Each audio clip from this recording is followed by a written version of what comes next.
Hi guys, welcome back to Flora Fun and Food. My name is Lauren and today there's a slight change of plans from what I was going to do because yesterday while loading groceries into my car, I dislocated my shoulder for the 30-something time since I was 15. So I can't really use my arm like I would want to today to do all the other projects on my to-do list. So instead, I'm just gonna do some dinner prep using the green beans, the yard-long beans that I picked yesterday in my garden, and marinating some chicken thighs to throw on the grill later. So that's what we're gonna do today instead of the heavy lifting I planned. And I was a minute ago like stalking the Amazon app because it said my order with my better sling. I don't like the sling I have, so I ordered a better one, and it was like, oh, you're the next stop. And then I saw the Amazon truck outside my window. He rifled around through the packages and then left. So apparently my order did not make it onto the truck. So we're just gonna be extra careful while we're cooking and hope for the best. So join me as we cook some homegrown yard-long beans, marinate some chicken, and get dinner ready for tonight. So to get started, I am actually gonna use my Vitamix to blend up this marinade. I have some peaches, I have some old nectarines I needed to use that were kind of going bad in the fridge. So I just want to blend everything together so that it's nice and smooth and can soak into the chicken meat a lot easier. And then I'm also going to save half of my marinade as a sauce, and I'm going to leave it a little chunkier.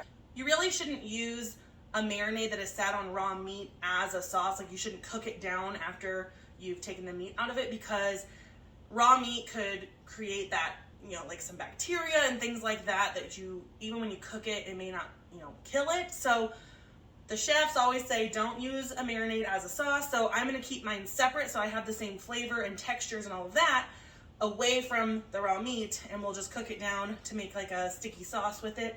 And then I'll discard the marinade part that has touched the raw chicken. So to get started, I have all my ingredients laid out ready to go. I do have some fresh peaches that I just bought yesterday, but they are not quite ripe, so I'm just going to use canned peaches and pull this out here so it's a little easier to get to.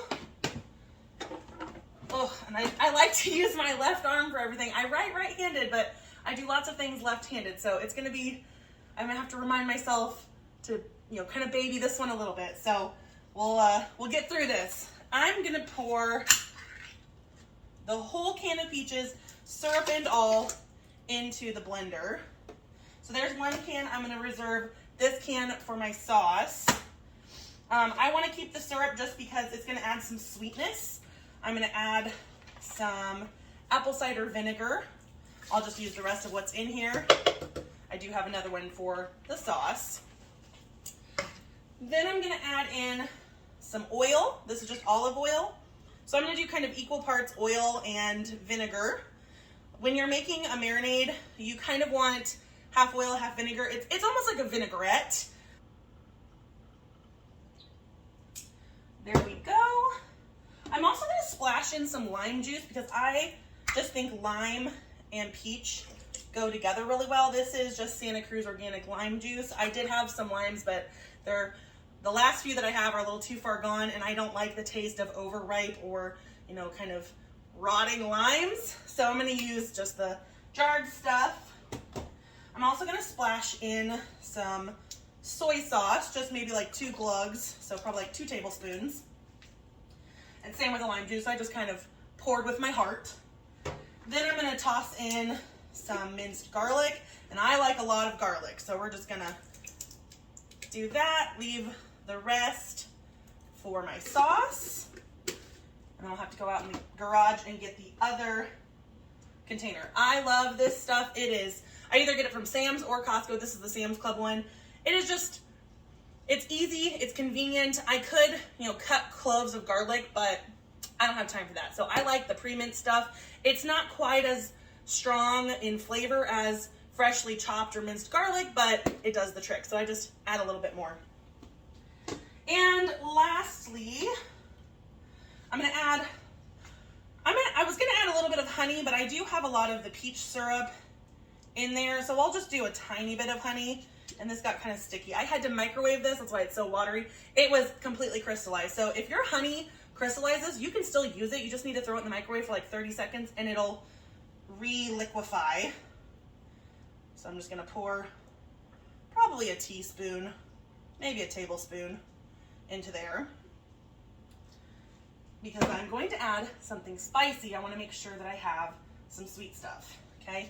Then I'm going to do a couple pinches of salt and a couple pinches of pepper, just black pepper. Again, just with your heart. And the final ingredient, I was going to do like sambal or sriracha or a hot sauce, or even I have some hot honey that I was going to do because I love sweet and spicy. However, I have some, I don't know if you can see it here, I have some more red hot chili peppers growing on my indoor garden. I have quite a few of these that have ripened, so I'm going to just go ahead and use those. So I'm just going to nip off a few of these larger ripe red hot chili peppers. Now these are pretty spicy, so I don't want to overdo it, but I love spicy food. My husband likes it a little bit less. He does like spicy, but he can't handle as much spice as I can, which is fine. So I'm probably overdoing it now because I really like these and they're ripe and ready. So I'll leave the rest. So let's just de-stem these. And these are so small that I'm not going to even attempt to de-seed them. I really should put on some rubber gloves because I know this capsaicin is going to burn my fingers, so I'm just going to be very careful, trying not to touch any of the juices. I got to pull the little flower bud remains off of that one. And yeah, so you should always wear gloves when you're working with hot peppers because it will burn your skin, at least in my case. So without touching it, I'm going to plop this into our blender. Go through the hole there. There we go. Now I will use a couple more of the ripe ones for our sauce. So I'll leave my materials out here, but let's go ahead and plop the lid on here. Make sure it's nice and tight. I don't want this all over my kitchen.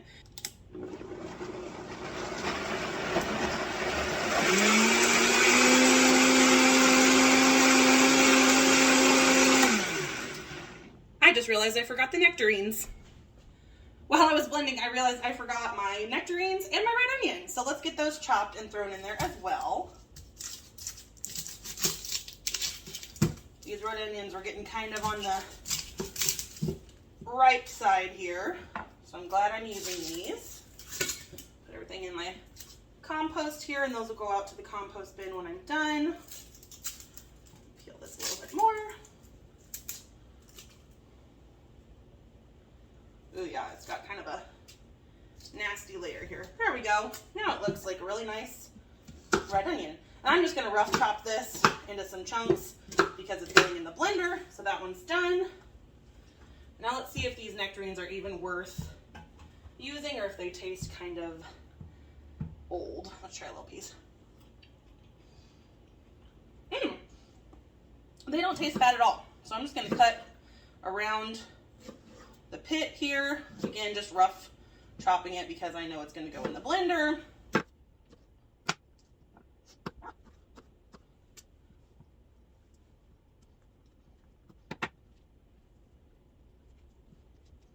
We'll save the rest for our sauce, and let's go get this into the blender.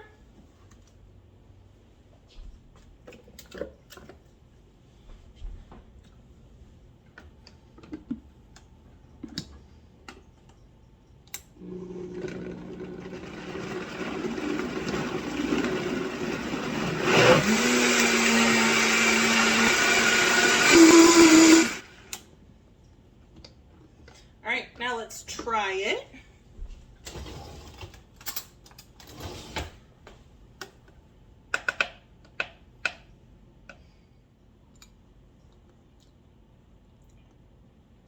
It's pretty good. I think it needs just a little bit more tang.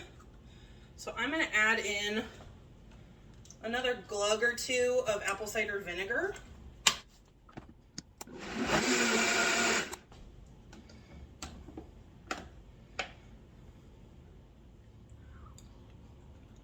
Ooh, That's what it needed, was a little bit more zing, a little bit more tang. All right, so let's finish prepping the rest of our produce for the sauce, which is pretty much the same as the marinade. It's just going to be chunkier.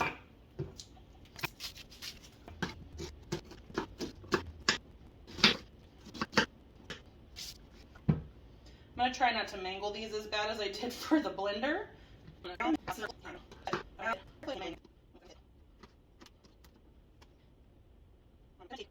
I'm going to take the skins off just because I think in a sauce I'm not going to like the texture of the skins being on the nectarines. So we'll just take that off.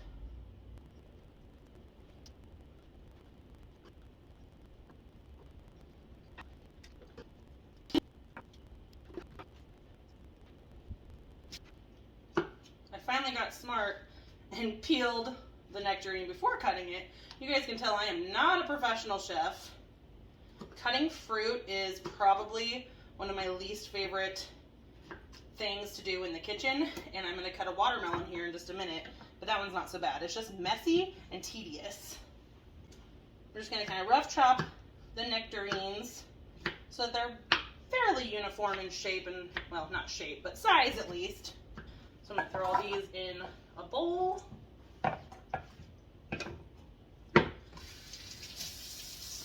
Rinse off my cutting board.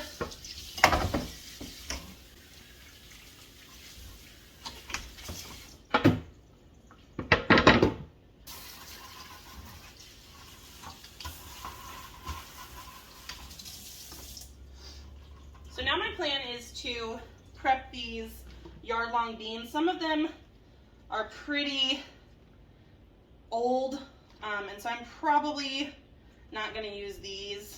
I just don't think are going to have a good texture. So any that look really wrinkly and yellow, I'm going to take out. Makes me sad, but it is what it is. I don't know. Should I cut these? I'll maybe do it separately. All right, I'm just going to line these up to where I can easily cut the ends off of all of them. These were so fun to watch grow. They actually grew pretty fast. All right, so I've got all the ends where I harvested them kind of lined up together.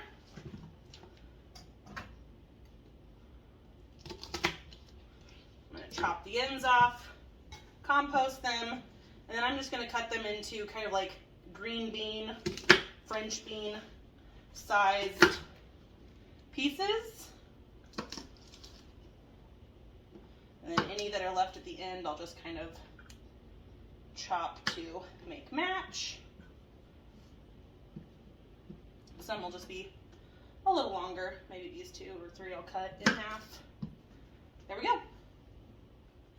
Now that we have our chicken in a Ziploc bag, I typically like to use boneless, skinless chicken thighs, but this was literally all they had at the store. It's bone-in, skin-on chicken thighs, but we're going to just make do with what we've got. I don't mind skin and bone. It's just easier if it's pre-prepped for you, but we'll just make it work. So we're going to add this entire pitcher of marinade to our Ziploc bag.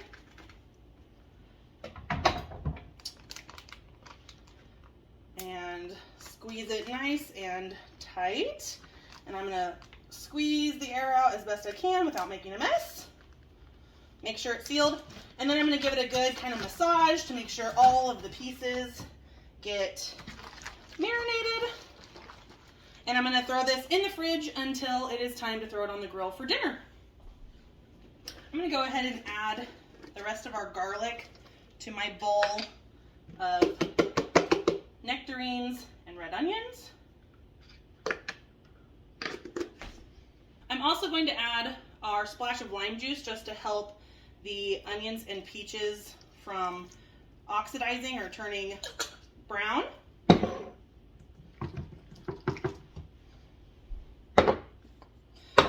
I might as well, I think I have enough room in this bowl, I might as well just finish up adding the rest of the ingredients so that when dinner time rolls around, I can just throw it in a skillet and cook it down. I may splash some white wine into this while cooking. We'll do a little taste test. glug, glug. Season with salt and pepper.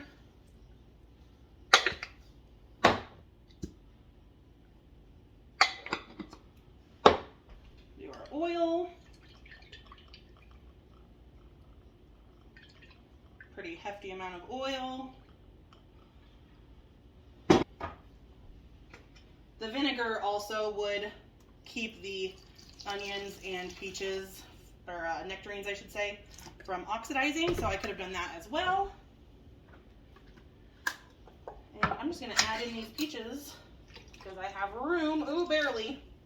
That's going to be fun to get out. Oh shoot, I should have chopped those peaches. I will just kind of chop them as I cook them with my spatula or spoon or whatever it is I'm using. So I need to add my peppers to this. This bowl is so full. I'm a little nervous, so I'm going to switch it to a larger bowl because it makes me nervous. I don't want to mess when I go to cook dinner. And I still need to add my red hot chili peppers. So let me go pick a few of those and we'll chop them and add them. I'm just going to pick the rest of these because when I tried the marinade, even with all of the seeds and stuff still in my peppers, oh, I don't want to cut the flour there, it wasn't overly spicy, so I think I can just add the rest of these ripened peppers to my sauce mix and it'll give it a nice good kick. All right, there we go. All right, again, I'm just going to de-stem these, which is a little tedious because of how small they are. And then I'm just going to give them a rough chop. Here, let me, oh, I shouldn't be touching these. That's okay.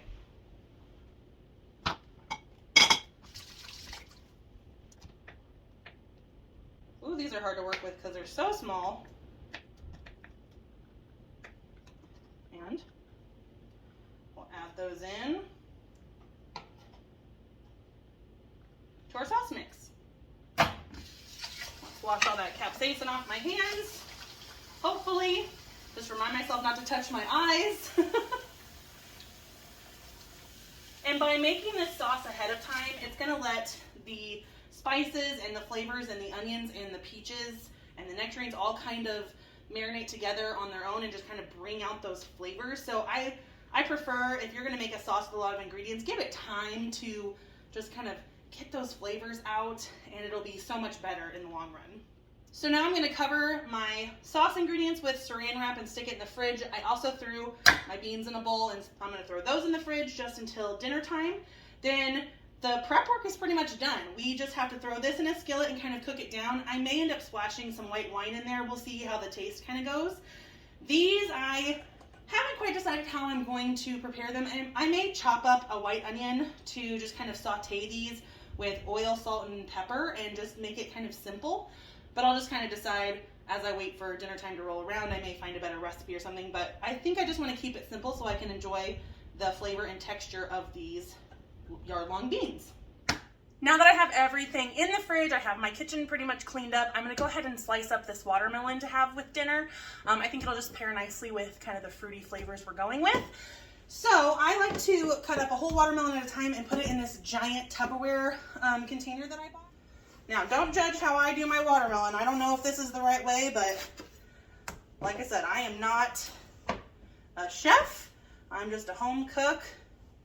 And, ooh, this doesn't look super red, guys. I'm a little nervous. It smells good, but I'm afraid it's not going to be as juicy and sweet as I like my watermelon. So I'm going to go ahead. I cut these in half, then I quarter them, and then I take each quarter and I cut those in half again. And it just makes it a little bit easier to start slicing out the flesh. And I've lost my knife. There it is. So then I just go down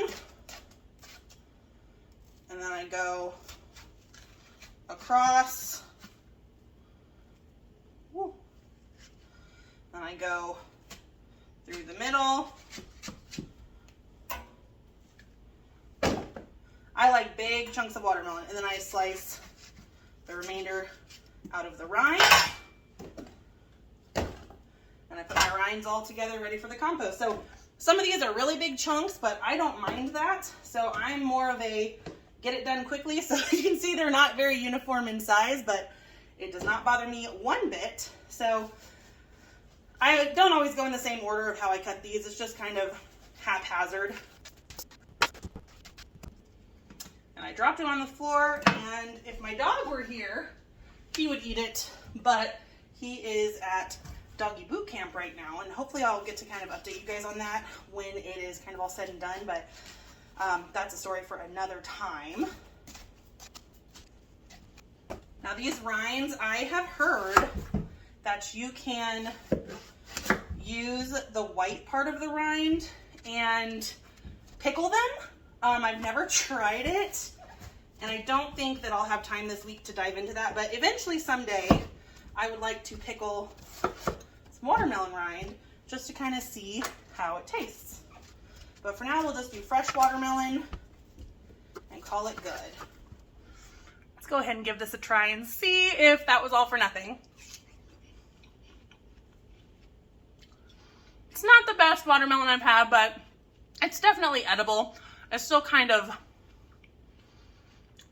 unripe, if that makes sense. Like, it's a little green. So, but we'll eat it. It'll ripen a little bit in the fridge, so I'm not too worried. I would rather eat it like this than overripe because I can't stand overripe watermelon flavor. So this is fine with me, and we will make sure we don't waste it. Now that my watermelon's in the fridge, I'm going to take all of these rinds and my compost out to my compost bins. All right, let's compost this stuff. This is a barrel, composting barrel that I bought a while ago, and I love it. I had some apples that went really bad while I was out of town, so I'm sad to have to throw those in here, but they will go back to the garden once they've composted down. I decided just to compost the kind of wrinkly beans that I had. I just don't think they're going to taste good. So I'm going to pack all of this in here, and I can link this barrel down below. I got it off Amazon quite a few years ago. It's really nice because it turns, like it rotates, so that it can mix up and decompose faster. I've also thrown in like worms and stuff before to help it decompose faster. Now the only bad thing is this does attract like fruit flies and gnats and things like that. So when you open it, sometimes you get a face full of flies, but that's okay. So on one side you have this plus sign. It's hard to see because it's so dirty, but you have a plus sign and a time sign. So that means the plus side is the one I add things to, fresh things. The time side is the one that is working on decomposing. So as you can see, pretty much everything in here has turned back into soil. So now I'll give it a few days and then I'll spin it. There's water all in it because it's been raining today, but I'll spin it and kind of mix it up, and it just kind of helps decompose faster. So I just went out to preheat my brand new grill and get kind of the oils from the factory burnt off for a while, and realized that my propane tank was completely empty. So my husband Keegan grudgingly agreed to go get it filled while I started prepping the onions for our green beans. So let's do that now. So Keegan just got home and told me that he went around the garage and went and hooked up the propane tank and already turned the grill on high to get all of those oils burnt off. So let's start by chopping our onion for our green beans. Thank you, Keegan. Love you. Love you. I appreciate you. Ooh, this onion looks kind of nasty. Yeah, this onion is past its prime. So let's try another one. All right, let's see if this onion is in better shape. So far, it looks a little bit better. I've had these for quite a while. Ooh, yeah. See, kind of dark in the middle, but I'll just cut that out and I think it'll be all right. If we get in here and I see that it's still kind of nasty, we will try another one. I bought these before our trip to Maryland, and I really should have chopped them up and frozen them just to preserve them better, but I thought they would last a little longer, but that's all right. We'll get enough onion out of this that it'll be okay. So I'm going to cut around that kind of nasty dark spot in the middle and just compost it. And now everything else in here looks fine, so we're good.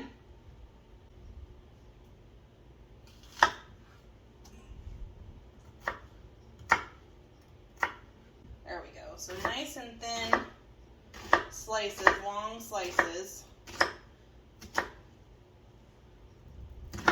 And then in half like that.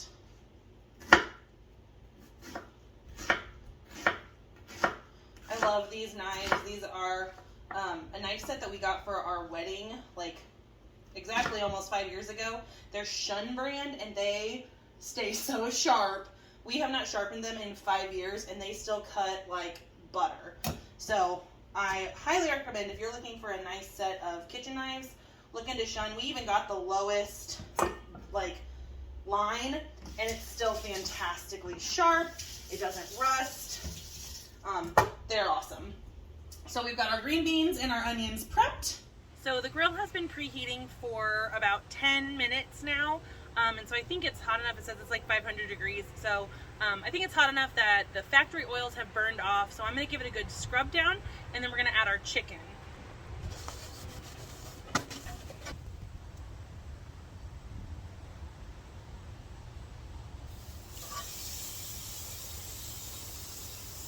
Oh, that smells so good already. All right, we'll close that up. I'm going to turn this down because it is already smoking. Okay, while our chicken gets started on the grill, I'm going to start our green beans and our sauce for the chicken. And so, and get both of these started, I'm going to add a nice little glug of olive oil. And I'm going to actually saute the onions before the green beans because I like my green beans to have a little bit of crunch to them. And my husband, he likes them a little softer, but he'll eat them a little crunchy, but he really can't stand crunchy onions. So I want to make sure that I caramelize these nice and well before throwing in my green beans. That way he won't have a fit. We'll get those started. I'm going to add some salt and pepper. Salt will actually help the onions cook a little faster because it'll draw out a lot of the moisture that's in them. So I always like to add salt while I'm reducing or caramelizing onions. So now over here in our larger pan, I'm going to take our refrigerated sauce mixture that we made earlier that I then just covered. And I'm just going to pour it directly into our large skillet.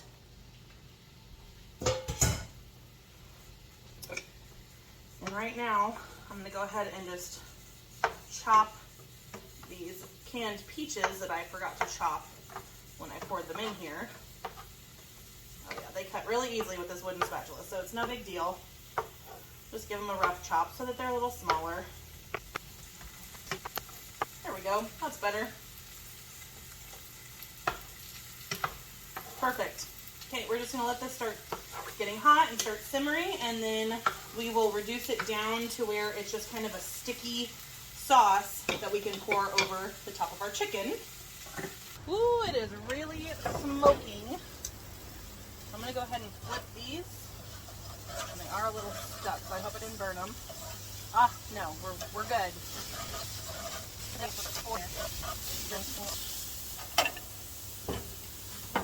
And I'm going to turn it down just a little bit more because they're getting really crispy, but the middle is still pink.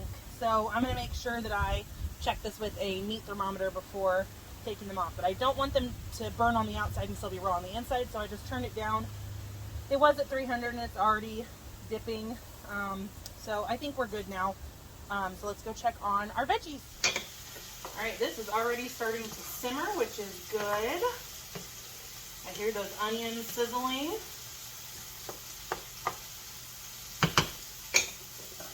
Let's give them a nice toss here.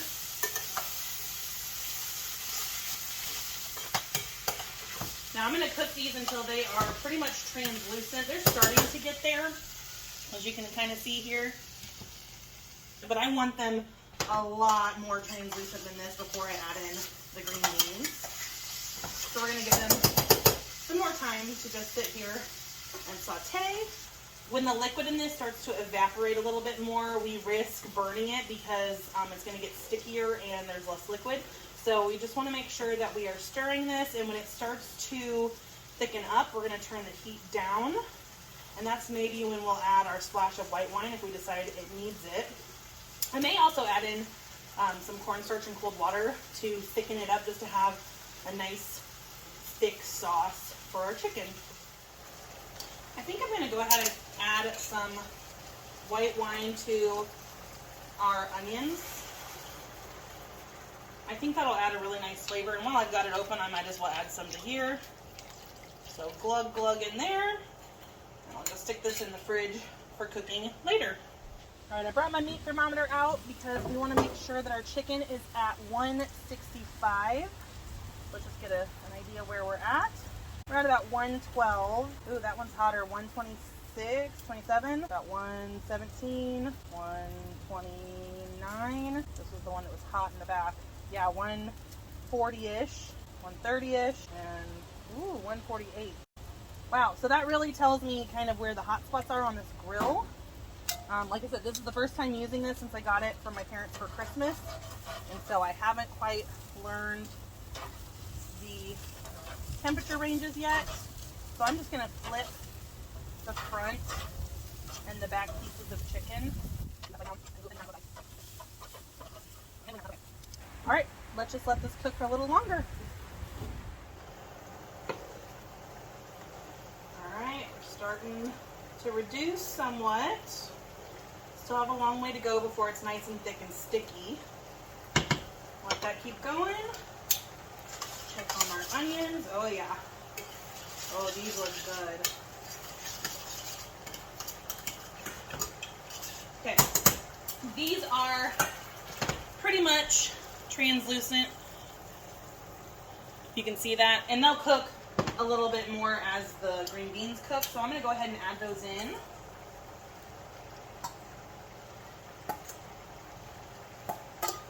There we go. Kind of toss them around in our white wine reduction and onions.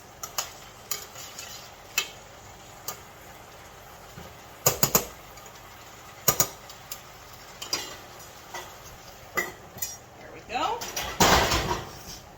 That way it just kind of steams a little bit on itself.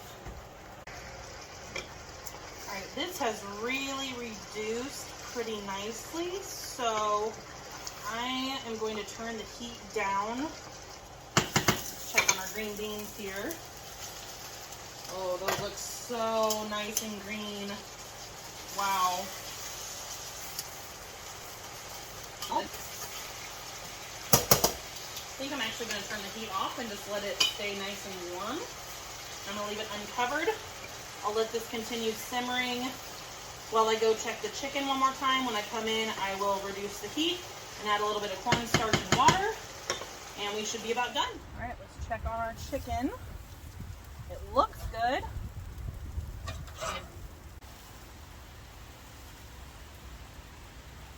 So I'm going to let these cook a few more minutes. I'm going to go check on our sauce, do the cornstarch and everything, and by the time I'm done with that, these should be done and ready to go. So we'll leave those here to cook. Ooh, it is sizzling away. It's starting to stick to the bottom, so I came in just the right amount of time. I was going to stay out and watch the chicken, but this would have burned, so I'm glad I came inside. And actually, it is thick enough. I don't think I'm going to add the cornstarch mixture after all. So I'm going to call that done. I'm going to move it off the heat so that way it doesn't burn. The green beans also going to move off the heat. And just let everything kind of rest while the chicken finishes up. And then we should be ready for dinner. All right, back from turning our sauce off. Let's check our chicken again. Yep, 157. Just give it one more minute. I would have known this one would have taken longer than everybody else, I would have stuck these up on the warming tray. Man, that one still needs some time. So I am going to do that because I don't want these to get cold. It's been extremely hot this week, but it finally rained, and so the temperature dropped probably 20, 25 degrees, which I am not complaining about at all. Let's see if we can make room here. Give that another minute while those stay warm. All right, got my plate washed. Just had a lot of juice and junk on it. So let's check our stubborn piece of chicken thigh here. Man, it's really not wanting to cook. Getting closer, 162. I put it on the hotter part of the burner, so hopefully that will be done in the next minute or less.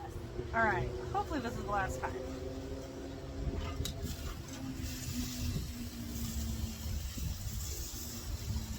There we go, 165. So let's pull all of this chicken back out of the grill. All right, we're gonna turn our burners off. Make sure there's no flame.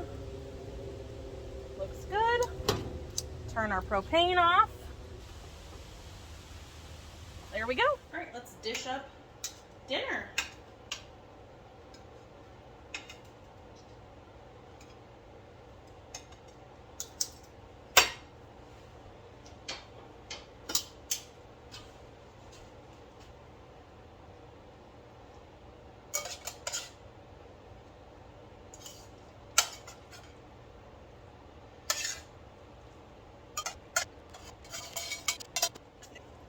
Look how much that thickened. Oh, yes. So I'm gonna go ahead and taste test this just before I put it on the chicken in case it's awful. I don't want to ruin the chicken.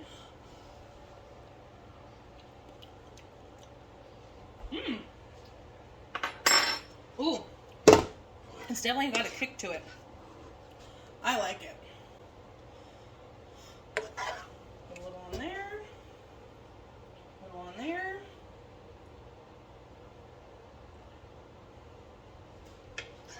Now with dinner, I'm gonna serve up the last two homemade rolls that my mom made for us.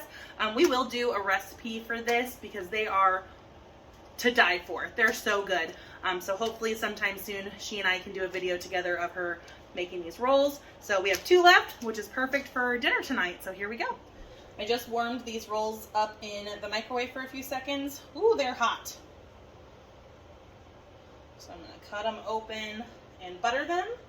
And then that is dinner served. Ooh, this one's really crumbly. I'll eat that one.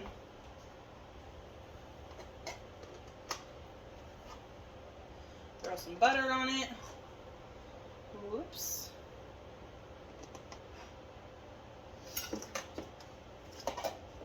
Well guys, we just finished dinner, and a couple of notes between Keegan and myself were that the sauces were fairly salty, so I think I'm gonna just go light on the salt next time. The green beans, I think I was too heavy-handed on the pepper. Keegan disagreed. He loves pepper. And maybe a little less white wine next time, but overall the flavors were really, really good. It definitely needed like a starch with it or the sweetness of the watermelon with it to just kind of cut those flavors because they were very, very strong. But overall, I'm going to call this a successful dinner. So if you guys enjoyed that video, please go ahead, like, subscribe, all the YouTube things so that you can join me on my next adventures, whether it's houseplants, gardening, cleaning, fun things that I do, cooking, all of those things will appear on this channel. So I hope to see you guys soon and have a great one. Bye guys.